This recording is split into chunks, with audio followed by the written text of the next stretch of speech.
Good afternoon, everyone. My name is Maggie, and along with Alex, Conrad, and Cody, we are the Troopers.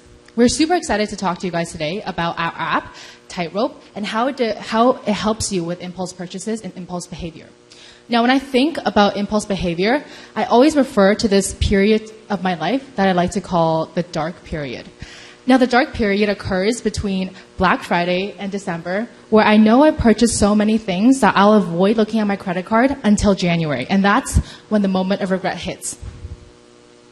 The thing is, it's 2018. The thing is, it's 2018. We're surrounded by advertisements all around us, with 99-cent tags, with final sales, with limited time offers. As a result of that, companies are also spending billions of dollars researching our purchasing behavior. What they're doing, they're also implementing marketing tactics that nudge us to buy one more t-shirt, one more pair of pants, and also spend one more hour on the computer. And without realizing it, we're facing our temptations every single day. Now, that's the modern problem that we're talking about here today, of how businesses and technologies are preventing us from thinking long and hard about our decisions. As a result, our decisions tend to be automatic and unconscious. Now, the other day, I was walking down the road again with my friend, and I saw this big sign in front of me, and I thought to myself, wow, it's the end of season sale again. I mean, this only happens 4 times in a year. I have to take a hold of this opportunity. I was about to walk in, and my friend stops me, and she says to me, you're going to regret this. And I could not agree with her more.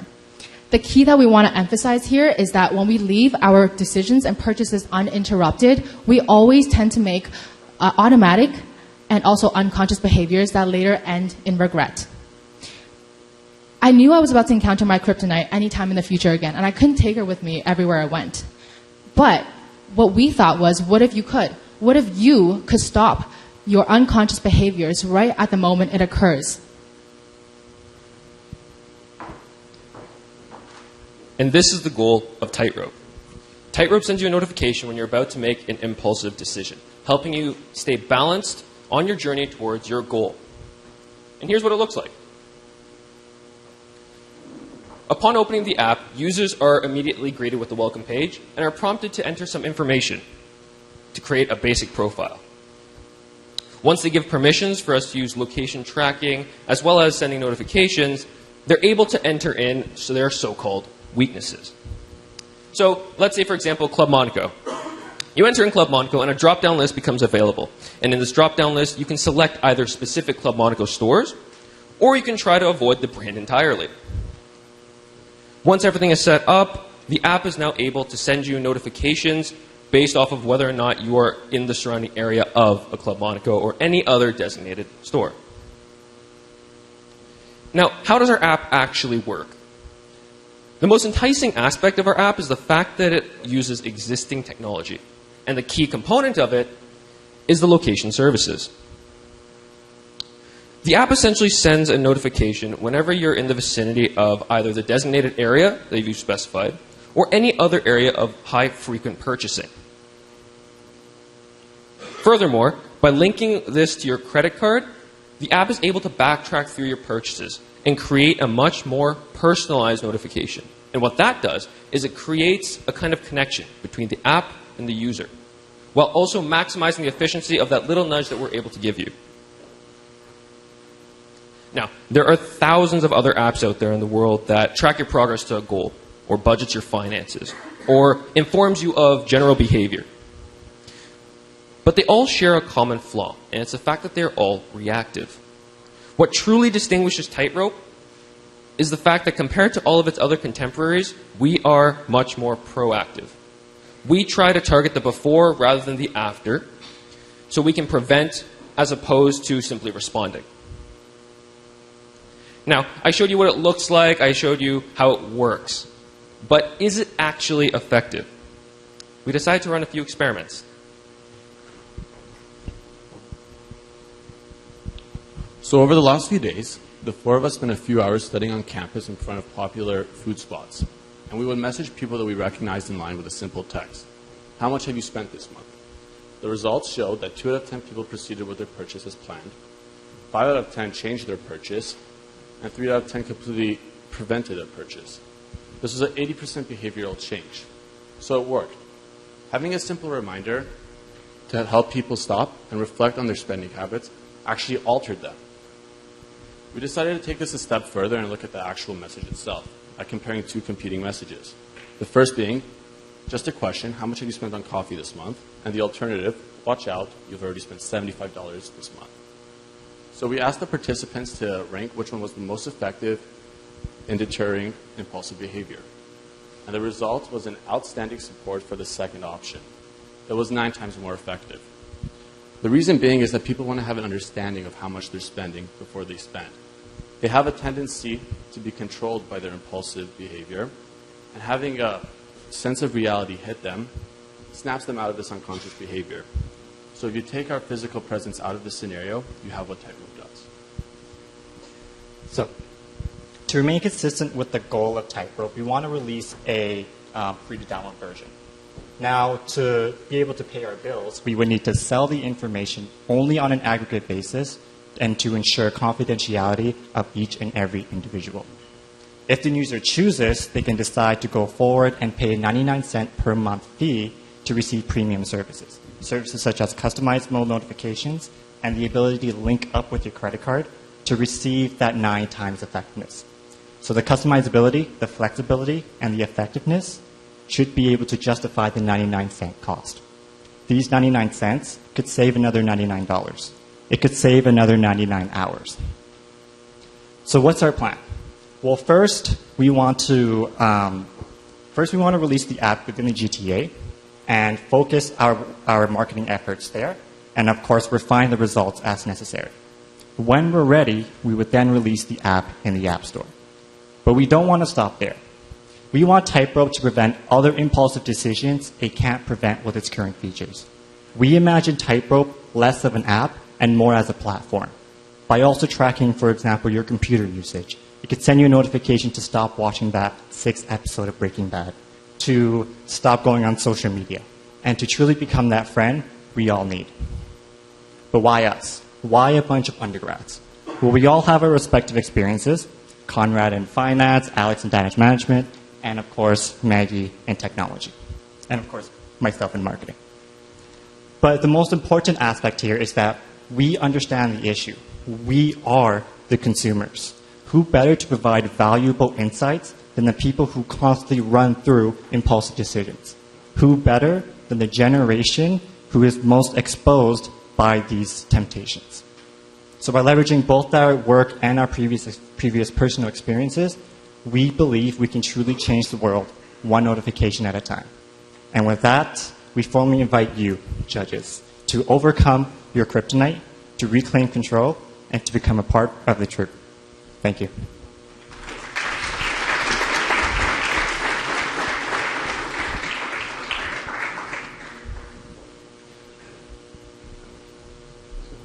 So we have 6 minutes, is that? Yes, 6 minutes. I guess I'll hold the time. Yeah, that's good.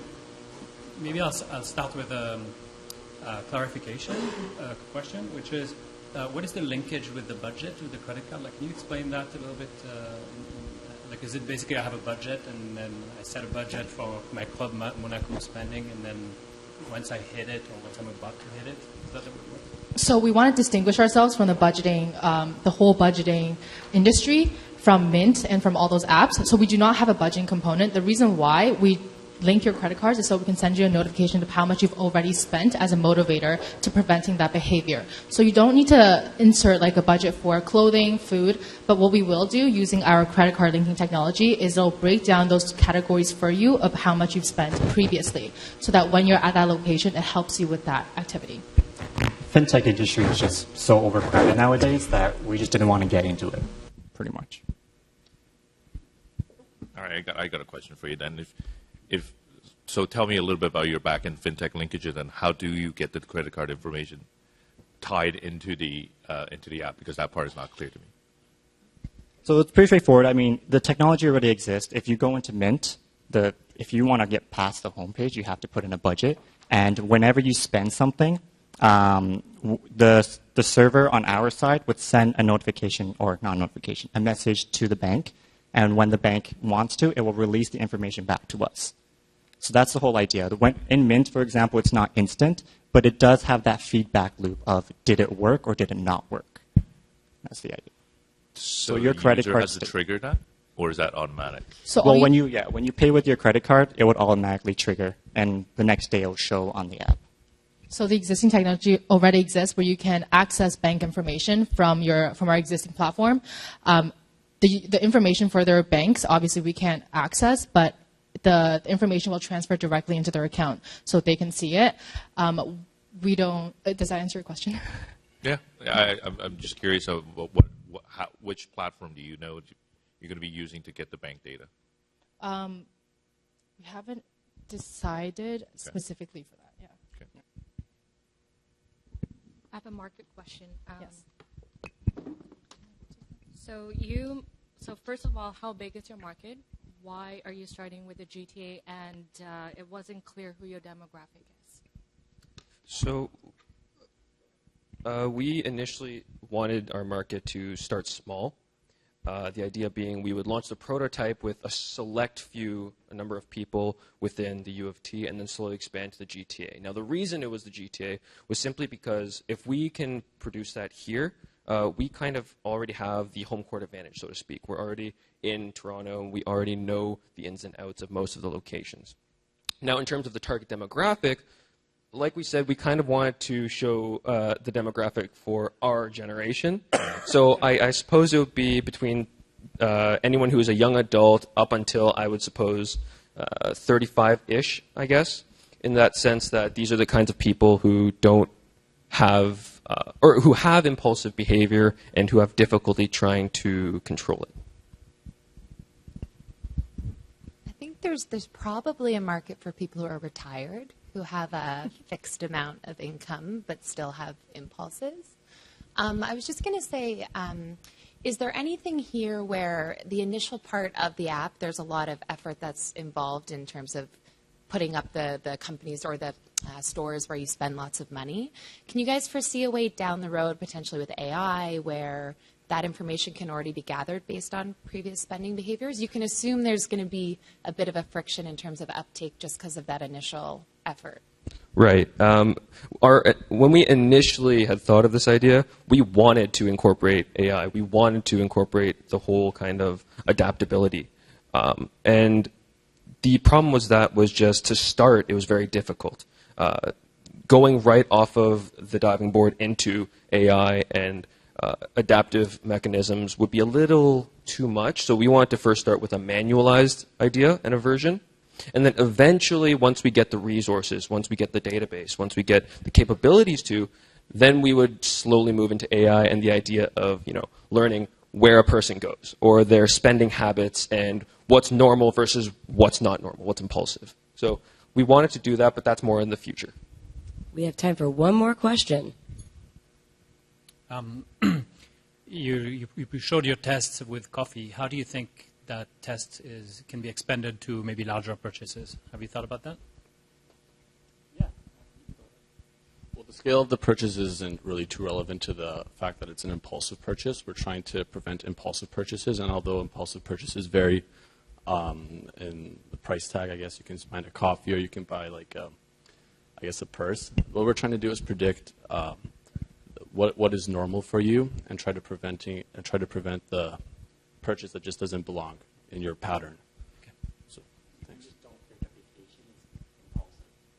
You're not going to go home right now and book a vacation to the wine. You're going to think about both. I'll let you work manually. All right, let's give a warm round of applause for Troopers.